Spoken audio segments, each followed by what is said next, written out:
Hello, everybody. Hope you're doing okay. It is Thursday morning, and this is officially our first online learning day. So I hope you're all doing okay. I know it's all a little confusing with all the emails and messages, Schoology updates, Blackboard updates from all your teachers, plus the district coming from many different angles. So just hang in there. If you have any questions, do not hesitate to email me. My office hours, whatever that means, are from 9 to 10 and 2:30 to 3:30, but pretty much I'll be available throughout the day. So I'll be checking my emails back and forth. So if you have any questions, just let me know. So hang in there. So I am going to give you just a quick lesson, I guess, on chapter 6 called Triumph. So I hope that when you were reading this, or when you do read this, start to think about the parallels that we saw in book the second called Congratulatory, and you all did a satirical assignment with how the court system, justice system worked, and how the crowds were so eager to convict without a lot of evidence. Well, we're seeing those same types of parallels in this chapter called Triumph. So there's satire. Instead of this being like a play, Dickens calls the French justice system like the evening paper at Le Four. So let's read the news and let's see what's going on. So think of this like the gossip page on social media or magazines or whatever it may be.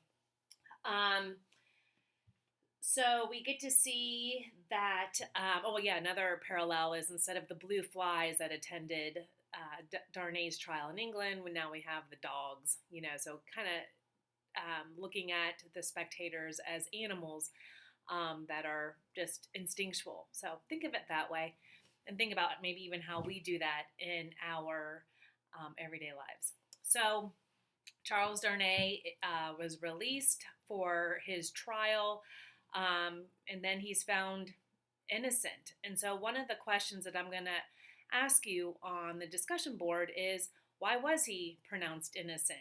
He'd been in prison for over a year, and at the drop of the hat, he's now innocent. So who or what were some of the reasons in which he was pronounced innocent, or maybe just acquitted? Another thing that I want you to look at is the fickleness of the mob, the mob at the court system.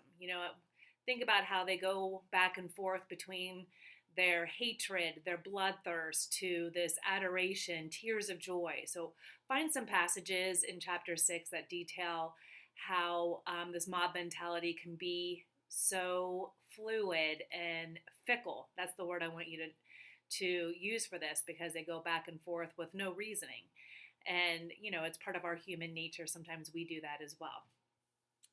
So as we are going through chapter 6, another thing to think about are, where are the Defarges? So they're at the trial, then they're not in the big crowd at the end. So think about how Dickens is using that as a warning or suspicion, or I wonder what's going on with them. So think about the Defarges, how they're acting, what they're doing during the trial, and that kind of thing, because it's going to come back into play that the Defarges are very important for the rest of the story. So at the trial, we have two witnesses. Obviously, the reason why Darnay is back in France is to free Gabelle from prison. So during Darnay's trial, Gabelle is a witness as well as Dr. Manette. And so Gabelle tells the story about why he was imprisoned and why Darnay was coming back to release him.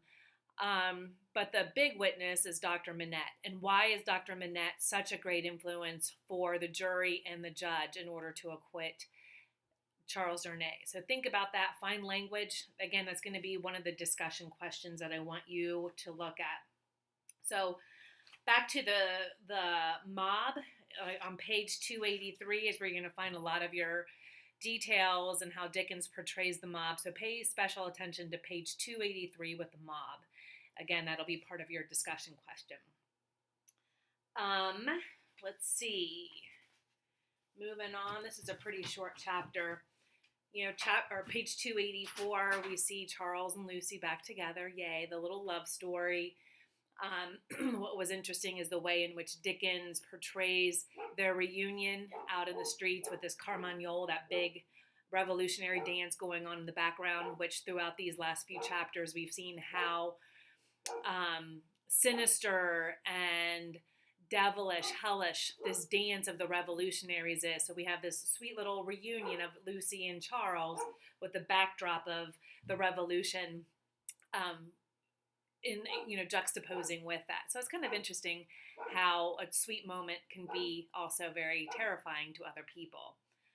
Um, Page 285, both Lucy and Charles Marnet are both very proud of themselves that that they were able to free Darnay, recall him to life, so that he was not quote unquote buried alive.